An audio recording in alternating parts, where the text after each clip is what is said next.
I chose the Roswell incident because I find aliens interesting and it just seemed like a really neat topic to talk about. One day, in the summer of 1947, around Independence Day, 75 miles from the town of Roswell, New Mexico, a rancher named Mac Brazel found something unusual in his sheep pasture.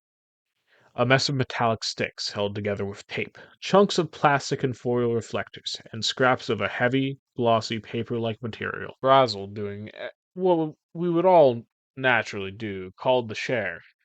Sheriff in turn called the local Army Air Force base, who sent out a squad of soldiers to collect the debris and haul it off back to the Air Force base. The Air Force reported it as a flying saucer, which sparked a number of UFO sightings around the state of New Mexico, which in turn caused a lot of conspiracy theories about the government hiding these extraterrestrial vehicles in a hangar called Hangar 18. Hangar 18 does not actually exist anywhere. Hangar 18 is not real, supposedly, never existed. Flying Saucers story was originally the Air Force's first cover up story, and they didn't expect it to get this much backlash, so they quickly pivoted to a different cover up story that they were just weather balloons, that they were using them to record the weather sky around the Air Force Base. This, however, is also not the true reason that they're there, and it's actually because of this project called Project Mogul, which I will talk about soon. All of my sources for the reasons that it could be true, I pulled it from a collection of the history website for a history channel, I believe, the Britannica website, and a couple of other websites reporting on what went down in Roswell and other places of interest. Here's why the alien theory could be true. The U.S. Air Force took multiple months to cover up this story. They pivoted a couple of different times in what I feel is a way to cover up what actually was happening.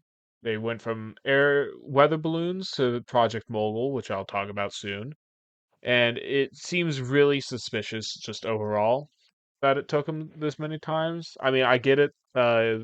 Government was working on secret project or whatever. Can't really share that, especially during the Cold War. Another reason this could have been a true conspiracy theory is the simple fact at the speed at which the Air Force went out there and recovered the artifact, meaning that could have had something incriminating going on with it.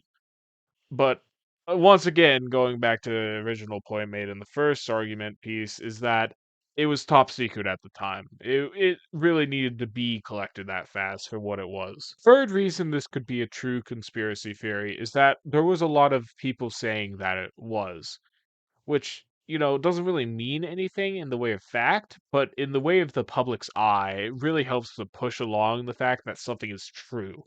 A lot of like peer pressure stuff going on. The source I will be using for all my reasons as to why this isn't true is going to be from the Gutenberg Project Gutenberg, and it is the Roswell Report by James McAndrew. The release date of this was November 7th, 2020. Jumping back a few steps to before I gave out some reasons about why the conspiracy could be real, we're going back to Project Mogul.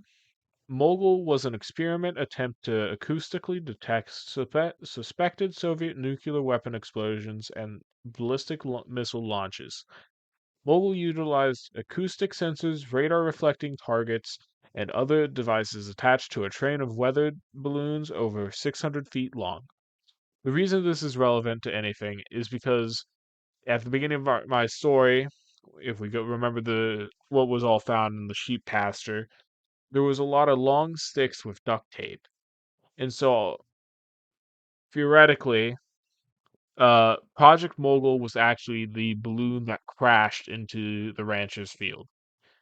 And since the Air Force was trying to use it to detect Soviet nuclear weapons testing, they didn't want it to be discovered into the newspapers. So they came up with the outlandish idea that it was UFOs.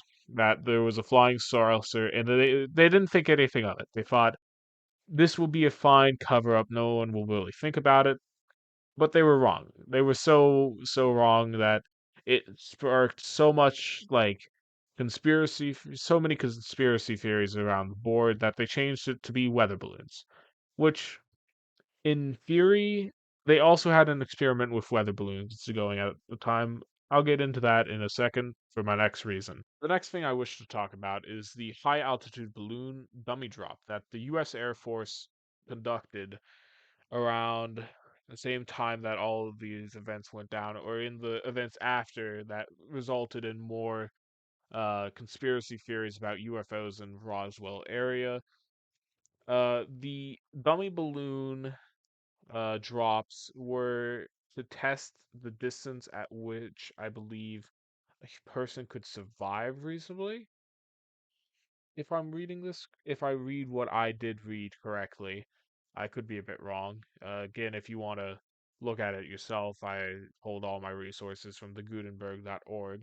So it could be that a lot of these UFO sightings and debris discoveries were just the dummy drop launch balloons because they were intended to fall, so the balloons probably popped in the upper atmosphere, fell down, or even then, they spotted the balloons up in the sky and they were like, UFO. So that is my second reason as to why I believe this conspiracy theory is not true. Alright, my third and final reason, probably not as good as my other two so far, pulling at straws at this point, is that people were actively seeking uh, people who have witnessed UFO sightings, and this can just mean a couple of things. People who are just seeking attention could be like, "Yeah, I saw this cool UFO," and it really just throws in a lot of falsities into the whole mix of the conspiracy theory, not making it a very good conspiracy theory in the first place. Thank you for watching this short video uh, presentation on the Roswell incident of 1947 conspiracy theory video.